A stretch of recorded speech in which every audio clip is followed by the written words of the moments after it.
That's right. Gotta buy me a house. Gotta make a lot of money. A lot of money. Then we're gonna go traveling, me and my kid, right? Right. All over the world. Where are we gonna go? Brazil. Brazil. What are we gonna see in Brazil? I know what we're gonna see. A lot of senoritas dancing the cha-cha-cha. Right?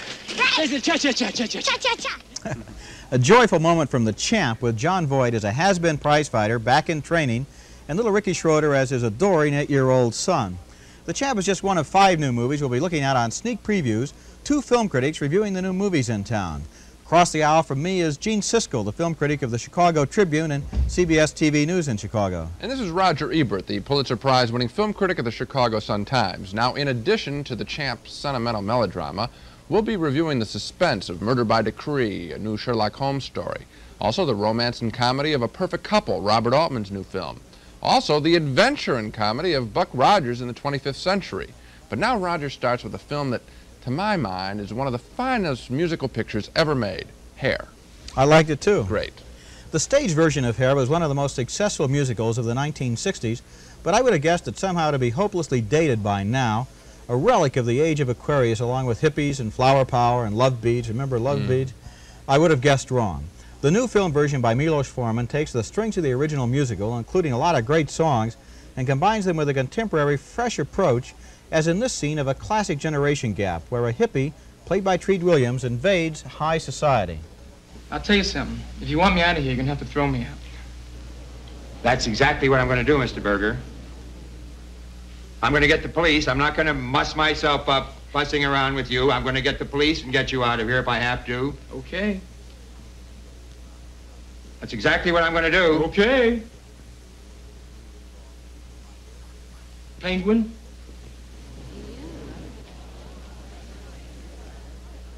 You've got a hell of a nerve, young man.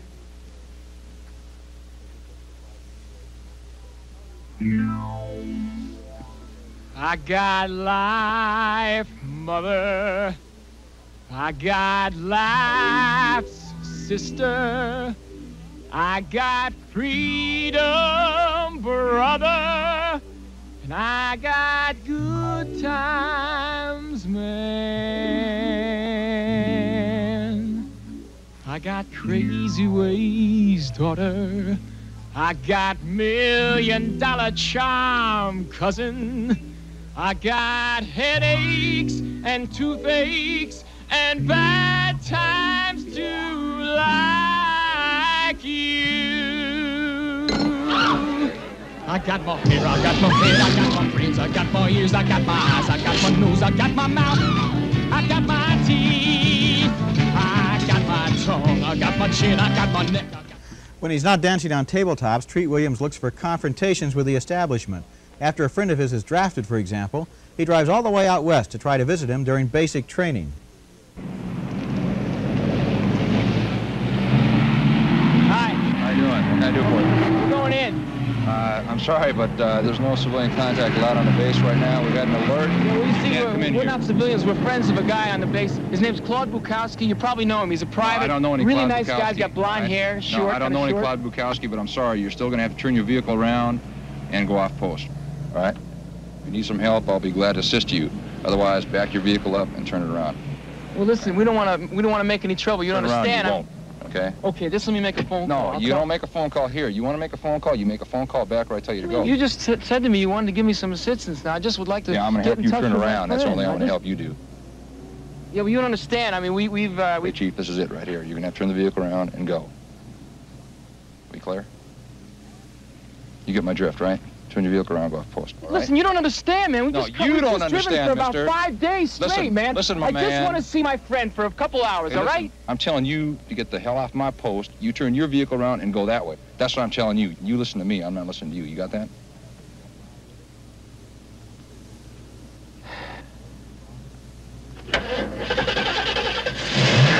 Thank you. Have a nice day.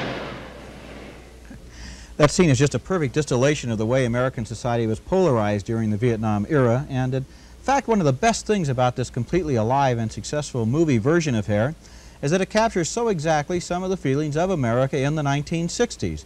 It's a musical, yes, with all the great hits we remember like The Age of Aquarius, Good Morning Starshine, but it's also an accurate memory of what things were like 10 or 12 years ago.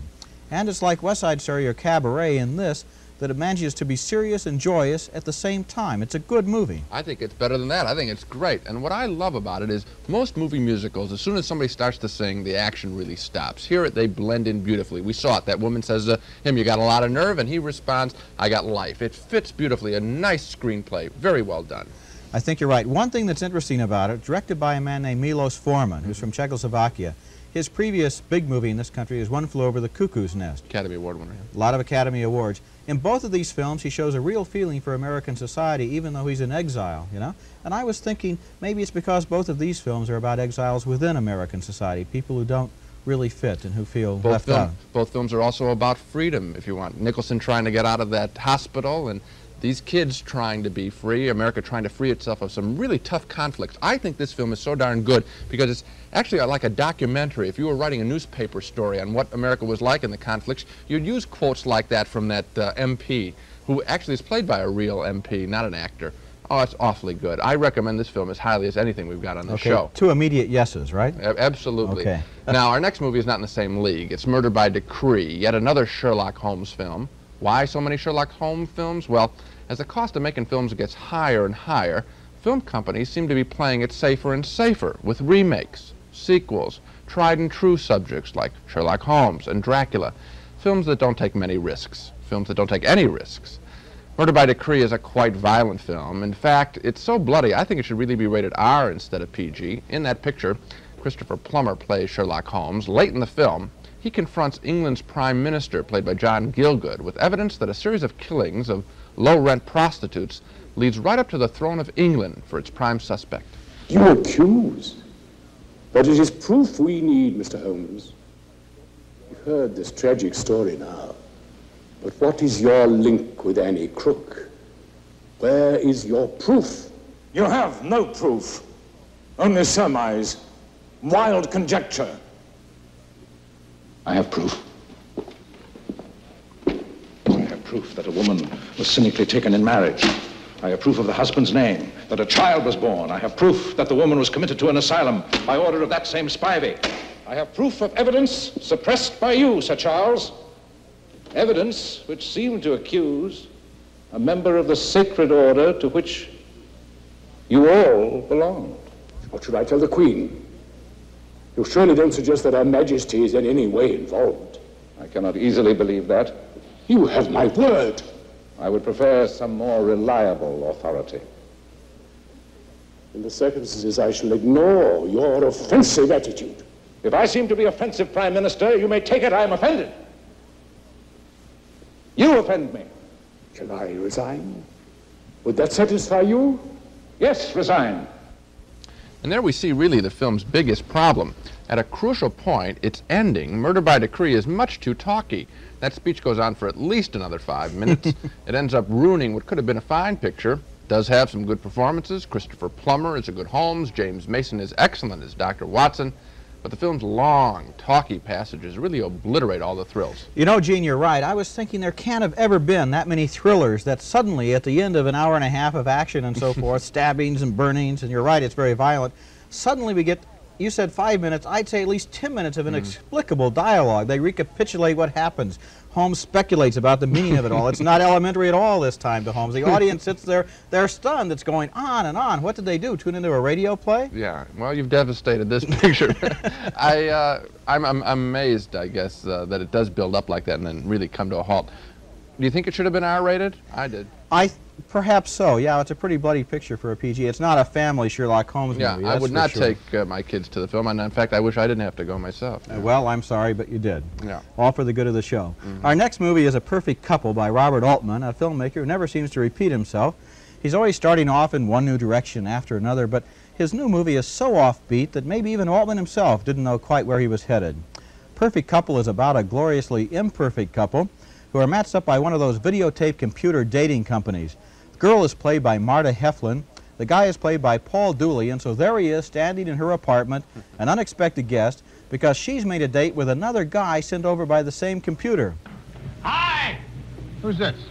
Hi! Am I early? Oh, it's my date. No, you're right on the dot. Here you go. Oh, now you got two of them. I see you saw the same kid with the flowers on the corner. Yeah, the little kid. Yeah, I saw him. Yeah.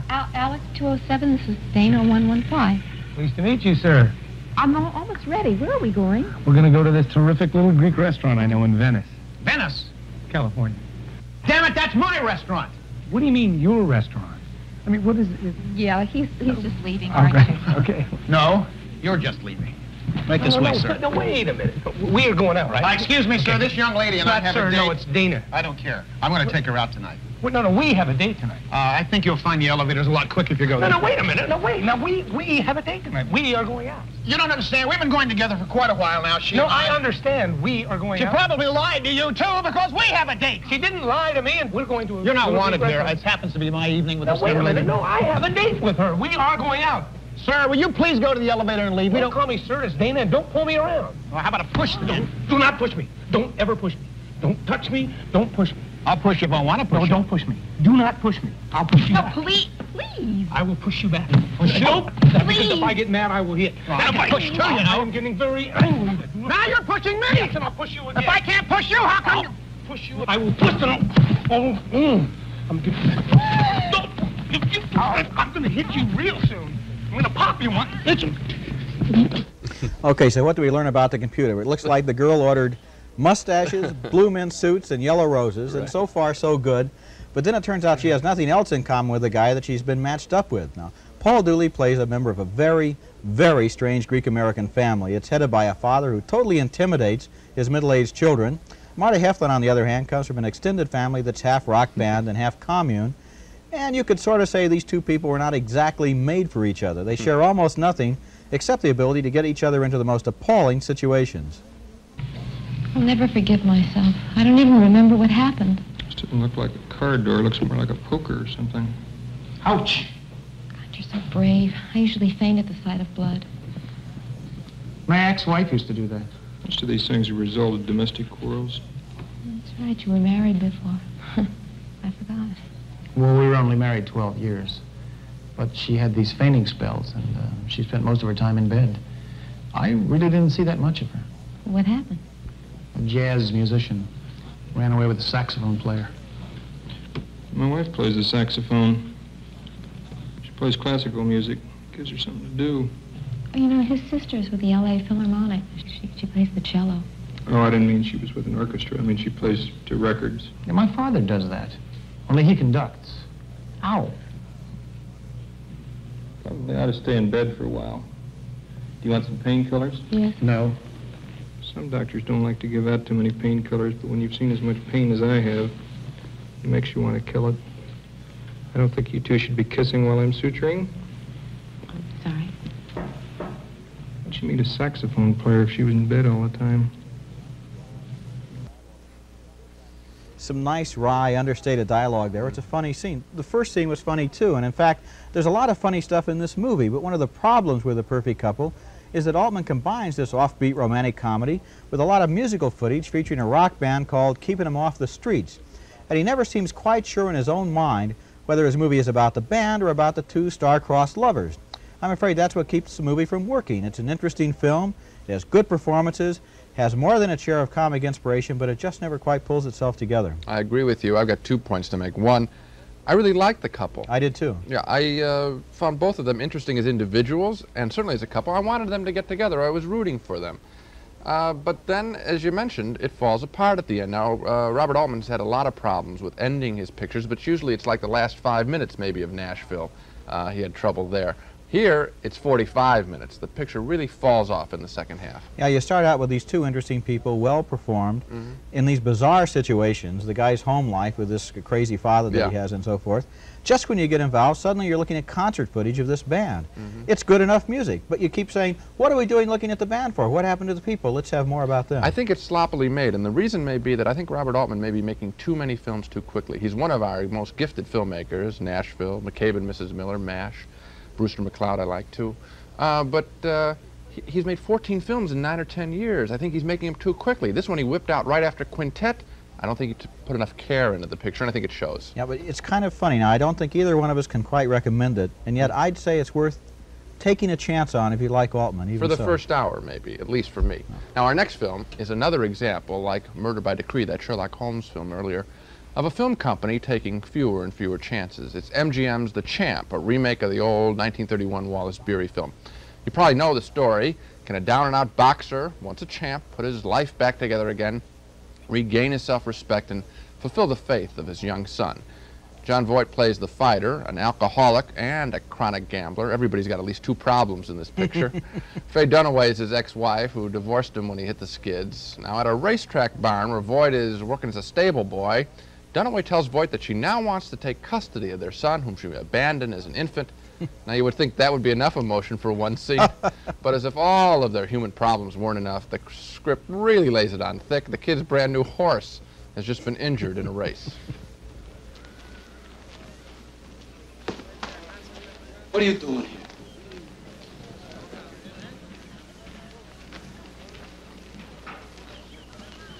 How's the horse? Is the horse all right? The horse is just fine. 5 minutes, they'll probably shoot.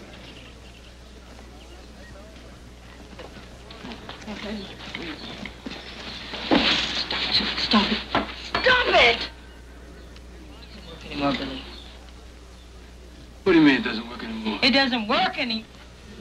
It's like old times, honey. What are you doing here now?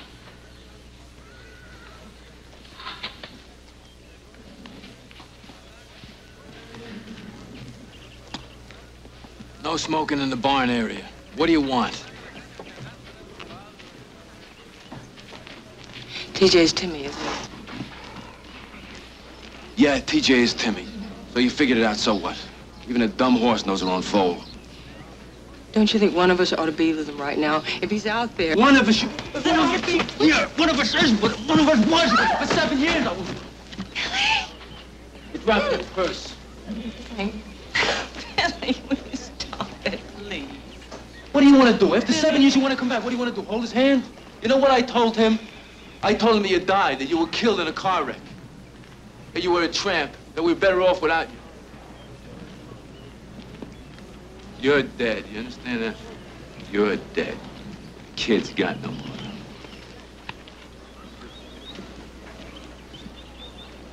I am his mother. You're dead. He's got no mother. I'm here. I am his mother. You gave me custody, didn't you? And you got what you wanted. Now get the hell out of here. Billy, please. I'd just like to see him. I'd like to know what he's like. Is that... You want to know what he's like? Take a look. He's the 1 in a million kid you dream about. That's what he's like. And you ain't never going to see him. Not now, not never. Come on, let's get out. Hold on, there's more. Voight's plummeting career sinks even lower when he's arrested for punching out his bookie's muscle men. The kid comes to visit Voight in jail, and Voight tells his son he wants him to start living with Faye Dunaway. Again, another heavy emotional scene. How you doing, champ?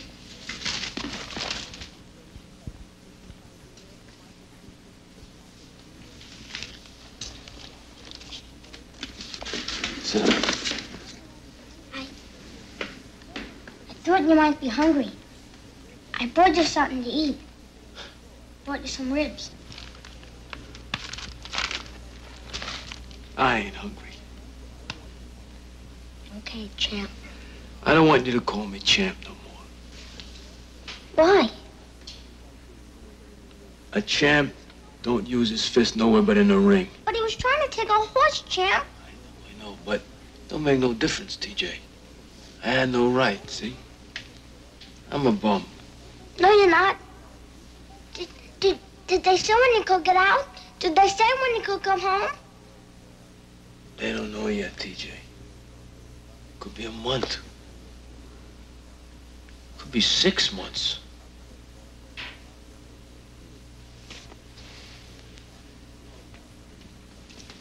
Look, there's something we gotta talk about. You know that lady? The one at the boat, the one you're going on about how nice she is all the time? Annie? Yeah, that's the one, Annie. Well, I want you to do me a favor. I want you to live with her.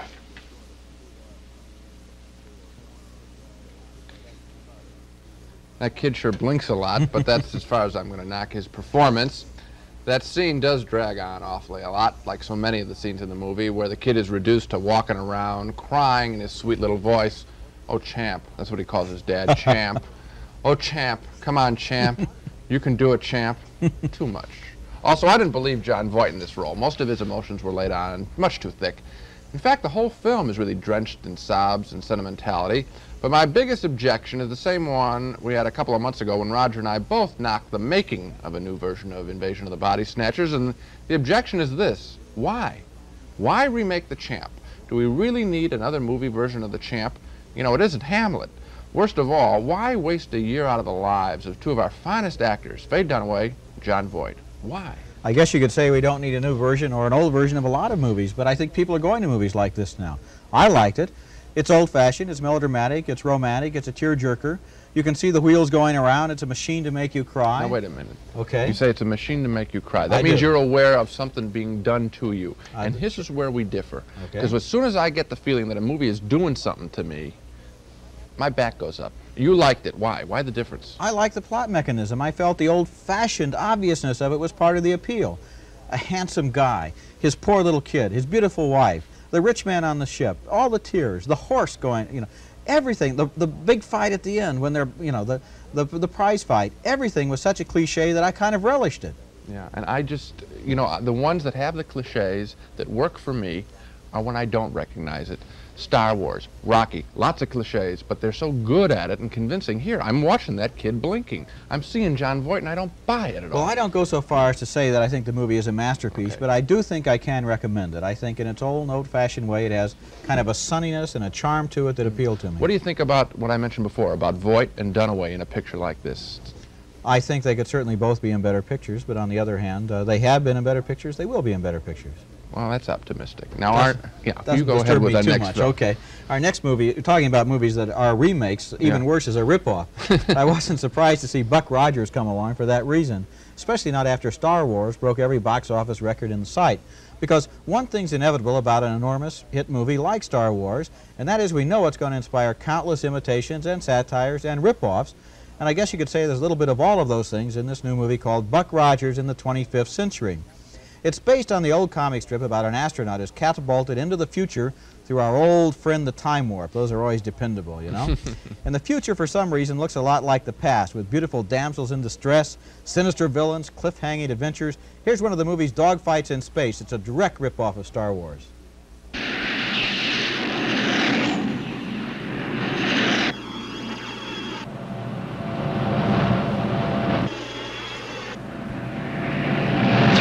Watch out, Major, on your tail. Roll over, I'll get him. Pull up, I can cut him off. Not that way, you're rolling right into his power.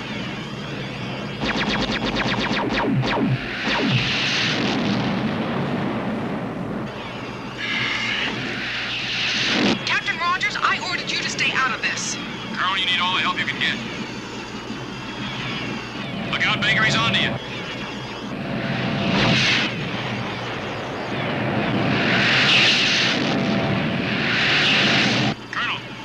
Straight down, then put on your retros.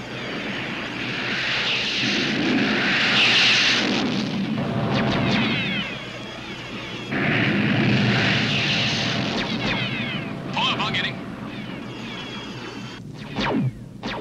Not exactly the greatest special effects in the world. Have you sort of noticed that the spaceships or the people in them never move? Anyway, Buck Rogers single-handedly wins this battle and then pays a visit to the enemy's starship. Welcome aboard the flagship Draconia. Delighted. This is an unexpected pleasure. I'm Colonel Deering, commander of the 3rd Force of the Earth Directorate, and I believe you already know Captain Rogers. I don't believe we've had the pleasure. I think you're mistaken, Princess. I never forget a knuckle. This movie started out as a made-for-TV film, and it really doesn't hold up on the big screen. The movie tries to get away with its cheap production by throwing in a lot of camp humor, but the jokes wear pretty thin after the first, say about 5 minutes, and the special effects wear so thin you can almost see through them at times. Yeah, I didn't like it either, but my biggest objection is this film is a real manipulation here. This is obvious.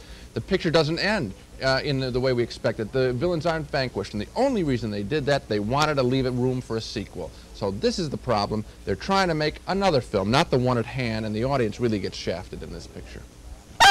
Hold on a minute, Gene. I think we have a guest in the balcony, and I think it might be Spot the Wonder Dog. Hello, Spot. Here to introduce the dogs of the week. That's as if Buck Rogers wasn't enough of a dog for this week. Anyway, I guess this time we have a neck-and-neck race. Is that right? Yes, 2 Dracula pictures. Some people have complained that they're sick and tired of us picking so often on kung fu films as our dog of the week. Well, this week, thanks to George Hamilton and Susan St. James and an awful script, my dog is Love at First Bite, a toothless Dracula comedy. George Hamilton as Dracula simply doesn't know how to play comedy. You don't make fun of a comic character. It's much funnier if you play him straight. Not George Hamilton when he romances a woman in a contemporary disco. Look into my eyes and tell me what you see. They're bloodshot, and you had too much to drink last night. What else? I don't know. You tell me. Love. I love you, and I can give you eternal life. That says it all, a very unfunny film. If I hadn't been reviewing Love at First Bite, I would have left the theater at first glance. On the other hand, Gene, what if you really wanted to sink your teeth into the vampire legends? I can't think of a worse movie to see than a new pseudo-scientific, pseudo-historic, pseudo-serious, would-be documentary named In Search of Dracula. The movie goes in search of the Dracula legend with lots of shots of castles in Romania and sinister graveyards in the Black Forest, all narrated by veteran vampire Christopher Lee, who makes a list of the things that can kill off vampires.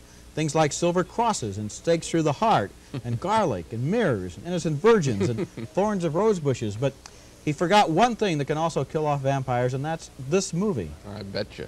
And now to recap the main movies on this show, both Roger and I can't praise enough the movie version of the musical Hair. We give it our highest recommendation. The yeses next to our names mean, yes, we recommend you see this picture, which is rated PG. Roger and I also agree that Murder by Decree, the Sherlock Holmes film, is much too talky when it should be thrilling. 2 no's for that. We can't recommend you see it. And 2 reluctant no's for the love story A Perfect Couple, a film that doesn't know where to go after its first hour. Roger and I disagree on the remake of the tearjerker The Champ. Roger says he likes it. I say no. I felt manipulated. Finally, we both agree that Buck Rogers in the 25th century is a poor imitation of Star Wars. 2 loud no's for that. And that's it for this show. But next on Sneak Previews, we'll review The Bell Jar with Marilyn Hassett as a suicidal young writer, the multi-million-dollar disaster epic Hurricane with Mia Farrow, and Dreamer, a love story, believe it or not, that's set in a bowling alley. Until then, see you at the movies.